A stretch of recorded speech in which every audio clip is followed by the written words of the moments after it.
you can segment your audience in Nuevo Mailer and use one email to reach two different kind of audiences. For example, the buyers versus the non-buyers of a product. And this is what I've used it for a lot.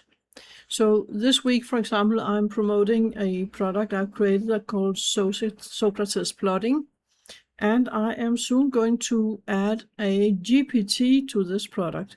And the next time I'll send out these emails, I will separate the persons who have already bought Socrates Plotting from the ones who hasn't. And I'm going to send the same email to both groups. And I'm going to give a download link to the ones who have already purchased without the people who has not purchased being able to see it. So first of all, I will write the email in what is it called? Obsidian. I can never remember that name. I will write it in Obsidian because I like to write offline, because I've tried way too many times to lose what I've written when I wrote online. So I found that a very bad idea for me. So I write offline in a program like Obsidian. So I will not start by hi, the name, etc., because I have all that inside a template. So I will simply write the email. So I'll start, for example, with a problem for writers. Find the plot. I'll write better emails for that in real life, but let's just write this fast. So then we can agitate the problem, and then we can say the solution by Socrates Plotting here, and then I will give a link to it. There we go. And then I will address the people who have already bought. So I will say that you don't need to buy it again because you have bought it already. And I will do that by using the tag for the people who have bought Socrates Plotting. And those tags, you set them inside Nuevo Mailer. And then you can just use them for everything you like.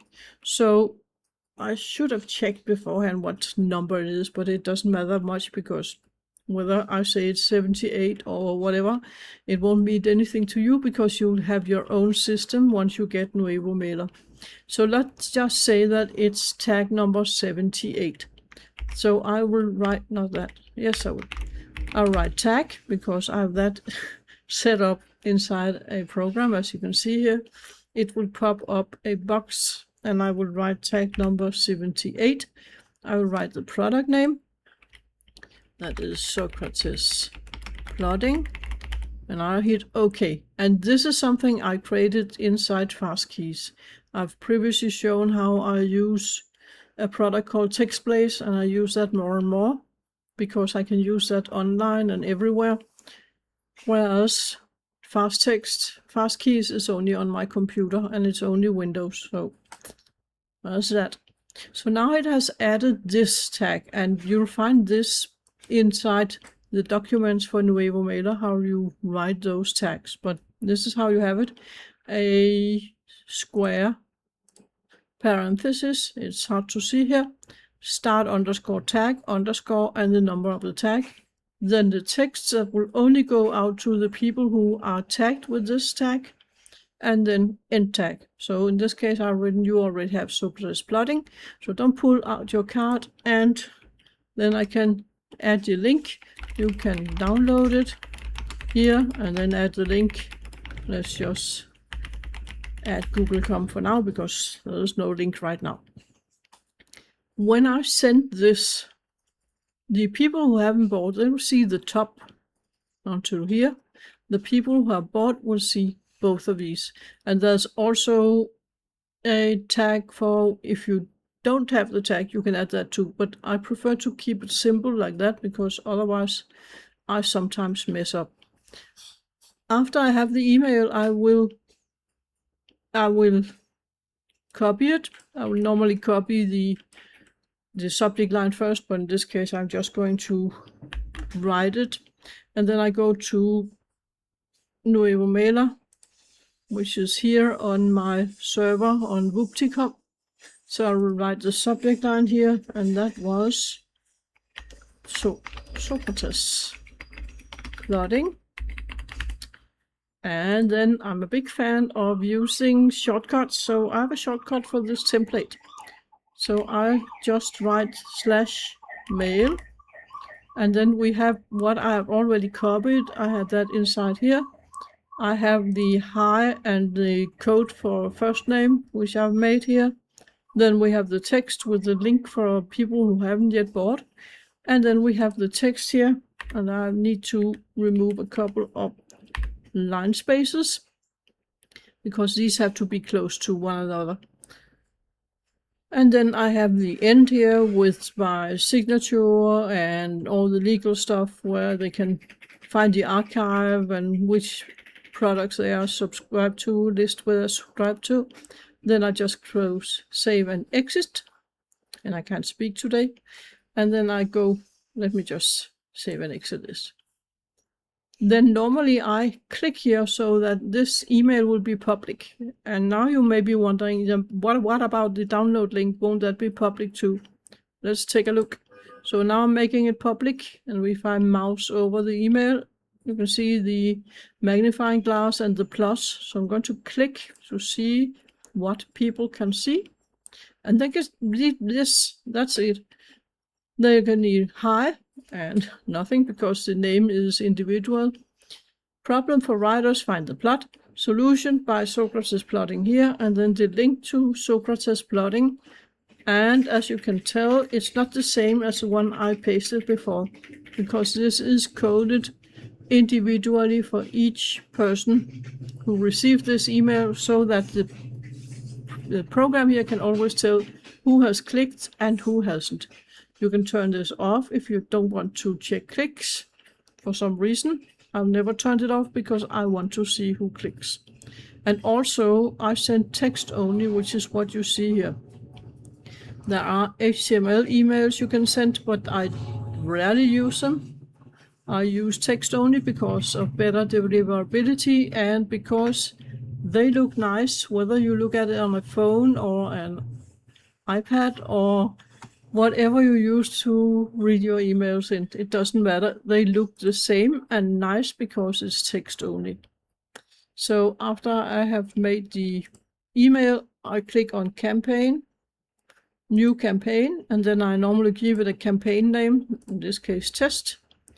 Then I will find the text newsletter I just made, Socrates plotting, and then I will choose the list. In this case, I'm going to choose test because I'm not going to send this out to my real list. Where do we have test?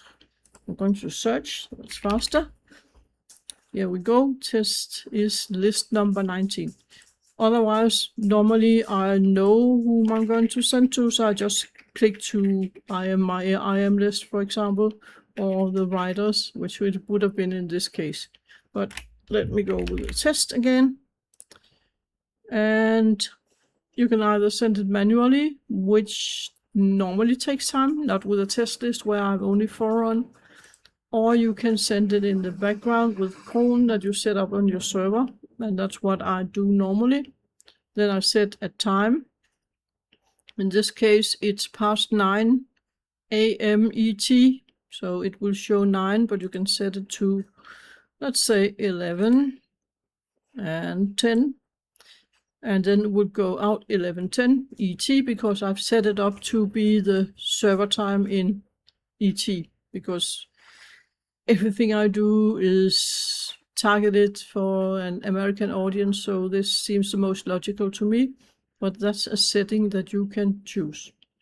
You can also choose if you want to send all emails at once or send in batches and repeat it until completed, or even sending times and days if you like that. I showed some of this in a previous video, because it's very handy for some special things.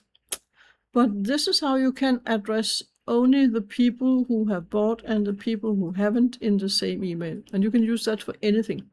Let me show you the tags I have here under subscribers, subscriber tags. I use them a lot, as you can tell. I have tags for buyers, the special people who have bought for more than $500, for example, and then I have several names of products. So I should probably also have Socrates somewhere here. Let's see. Maybe I've missed it. I didn't see it, but luckily we can sort by name also. Scroll, scroll, scroll. Oops, I passed. Yes, here it is. So it was not 78, but 68. So very close. And I haven't tagged anyone with it here because I have, a couple of years ago, I have started to use the system, and before that, people bought on another system. So I need to tag them here first, as you can see, because nobody is tagged. Otherwise, you can tell here how many people are tagged with certain tags, and then I can view them just by clicking here. But the most useful is that I can use it inside emails to tag them directly there and give them a special message. And that's a really powerful feature that Nuevo Mailer has. And that's one of the many reasons why this is my chosen autoresponder and not one of the many others I have used over the years. I went from Kit with 6 months of subscription left that I have paid for, and to Nuevo Mailer because I already knew Nuevo Mailer and I just strayed away to try other things. And I regretted it and came back because this is the most powerful autoresponder. Whether it was self-hosted or hosted, it doesn't matter. To me, it's an advantage that it's self-hosted, but even if it wasn't, it would still be the strongest autoresponder, and that's why I love it. You can do so many things with it, and you are in full control. It's so good. I highly recommend it, as you can probably tell, and in my opinion, many more people should use this one. It's absolutely the best. So I will leave it at this, and if you have any questions about Nuevo Mailer, you're wondering if it can do something or it can't, just ask in the comment or send me an email directly. You can easily find my name. So please ask if you have any questions, because I've used this program for so many years. Sometimes I strayed away for a few months or a year, and I'm always coming back, and this time I can't imagine myself leaving it again. It's really absolutely the best. So go ahead and ask questions, because I will most likely have the answer or can help you with it.